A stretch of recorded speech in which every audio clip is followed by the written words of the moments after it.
ఒక వాలంటీర్లే కాదు, పంచాయతీరాజ్ కార్మికులు కూడా చేశారు. కానీ వాలంటీర్ల సమస్య ఏమంటే ఇదొక ప్రత్యేకమైన సమస్య అండి. అప్పటి నుంచి మనం చర్చిస్తున్నాం. ఈ ప్రభుత్వం వచ్చిన వాలంటీర్లను కాపాడుతుంది అనుకుంటే కాపాడకపోగా ఇదిగోండి వాలంటీర్ వ్యవస్థను కొనసాగించాలి అని.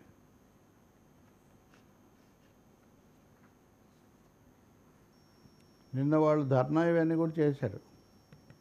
ఎందుకంటే మీరు మాకు జీతం పెంచుతామన్నారు, 10,000 రూపాయలు ఇస్తామన్నారు, మరింత చక్కగా ఉపయోగిస్తామన్నారు. ప్రభుత్వం ఏమో ఈ విషయం మీద పవన్ కళ్యాణ్ లేదా చంద్రబాబు నాయుడు ఏం మాట్లాడలేదు.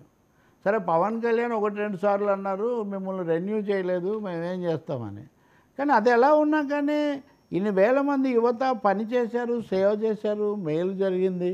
వాళ్ళని ఇప్పుడు ఒక్కసారిగా మనం వాళ్ళని పక్కన పడేయటం. మొన్న వరదల్లో కూడా వాళ్ళ సేవలు ఉపయోగించుకున్నారు. బుడమేరు వరద సమయంలో కూడా వాలంటీర్లను పిలిచారు. మరి ఇప్పుడు ఒక్కసారిగా వాళ్ళని పక్కన పెట్టడం ఏ విధమైనటువంటి న్యాయం? ఇప్పుడు వేల మంది యువతకు పనులు లేని మాట నిజం. ఇప్పుడు ఇందాక మనం మాట్లాడుకుంటున్నట్టుగా బెట్టింగ్ యాప్లు అవి వీటితో పక్కదో పట్టకుండా ఉండాలంటే వాళ్ళని ఏదో ఒక విధంగా చిన్న ఉద్యోగం ఇచ్చి స్థానికంగా ఒక 5,000 ఇస్తే వాళ్ళు ఏదో పని చేస్తూ వచ్చారు. మీరు 5,000 కాదు 10,000 ఇస్తామన్నారు. కానీ హళ్ళీ సున్నకు సున్నాని ఇప్పుడు మొత్తం తగ్గించేశారు. ప్లస్ ఇప్పుడు సచివాలయాల ద్వారా చేయించారు. సచివాలయాలను కూడా క్రమబద్ధం చేస్తామంటున్నారు. ఈ వాలంటీర్లు చెప్తున్నారు ఈ సభలో, మేము వైసీపీ ఏజెంట్లం కాదు మహానుభావులారా, మేము ఏదో పనిలో ఉన్నాము, ప్రభుత్వం ఉంది కాబట్టి మేము పనిచేసాము. మీరు మమ్మల్ని కానీ సచివాలయ సిబ్బందిని కానీ వైసీపీ ఏజెంట్లుగా పరిగణించి మమ్మల్ని ఎలా వదిలించుకోవాలి అన్న ఒకటే ఆలోచిస్తున్నారు. ఇది సరికాదు. అలాగే సంబంధిత మంత్రి వీరాంజనేయులు ఆయన మాట్లాడుతూ లేని దాన్ని మేము ఎలా కాపాడంటే టెక్నికల్గా సాంకేతికంగా చాలా మాట్లాడవచ్చండి, లీగల్గా చాలా మాట్లాడవచ్చండి. మానవీయ కోణంలో మాట్లాడతామా లేదా? వాలంటీర్లు లేకపోతే కోవిడ్లో కరోనాలో చాలామందికి వృద్ధులకు వీళ్ళందరికీ వాళ్ళు సేవ చేసింది నిజమా కాదా?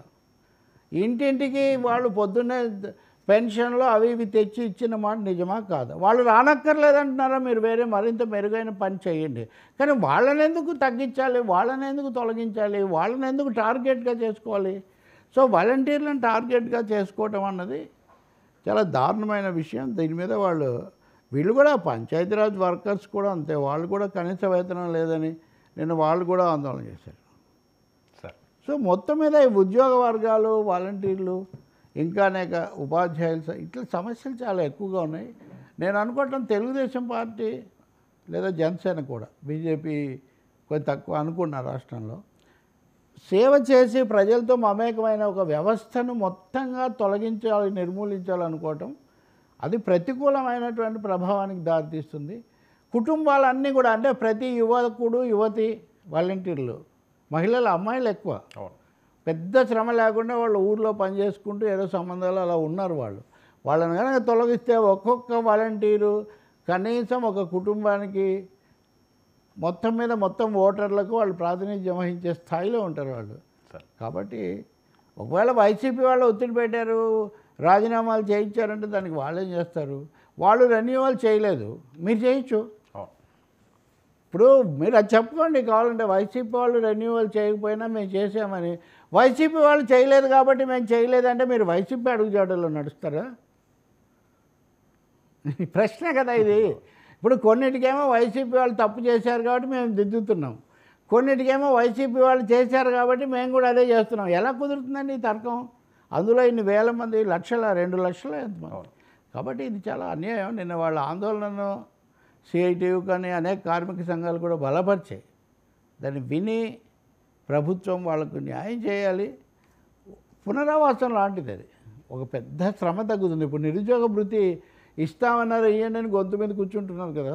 నేను ఒక వాగ్దానం, వాళ్ళకి 3,000 నిరుద్యోగ భృతి బదులు 5,000 వాళ్ళకే ఇస్తే కొన్ని 2 లక్షల మందికి ఉద్యోగాలు ఉన్నట్టే అవుతుంది. లేకపోతే ఆ భారం కూడా మీ మీదే పడుతుంది. సరే, ఏంటి పొట్టి శ్రీరాములు వర్సిటీ పేరు మార్పు, ప్రభుత్వాలు మారినప్పుడు ఈ పేర్లు రచ్చని ఏ రకంగా చూడాలి?